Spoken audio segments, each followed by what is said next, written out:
খুনের পর দেহ টুকরো টুকরো করে প্রমাণ লোপাটের চেষ্টা।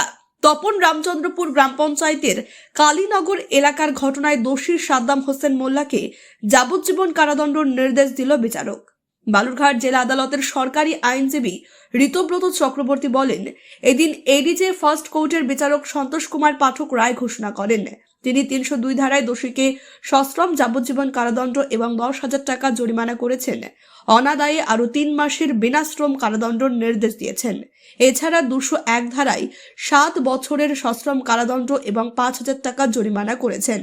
অনাদায়ে আরও ২ মাসের বিনাশ্রম কারাদণ্ডের নির্দেশ দিয়েছেন। প্রসঙ্গত, গৃহবধূকে খুনের পর ট্রাক্টরের রোটাভেটর দিয়ে দেহ টুকরো টুকরো করা হয়।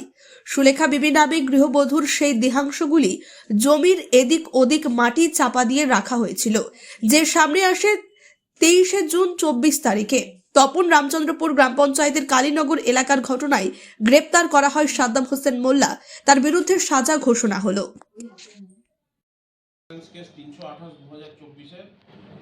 চূড়ান্ত রায় ঘোষণার জন্য লানেট কোর্ট ফিক্স করেছিলেন।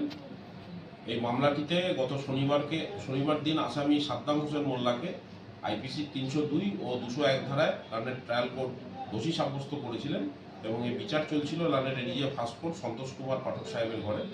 আজকে লানেট court on point of sentence দুপক্ষকে শোনার পরে আসামি সাদ্দাম হোসেন মোল্লাকে ৩০২ ধারায় রিগোরাস লাইফ ইমপ্রিজনমেন্ট সঙ্গে ১০,০০০ টাকা ফাইন এবং অনাদায়ে আরও ৩ মাসের বিনাশ্রম কারাদণ্ড, ২০১ ধারায় ৭ বছরের সশ্রম কারাদণ্ড, ৫,০০০ টাকা ফাইন, অনাদায়ে আরও ২ মাসের বিনাশ্রম কারাদণ্ডের আদেশ দিয়েছে।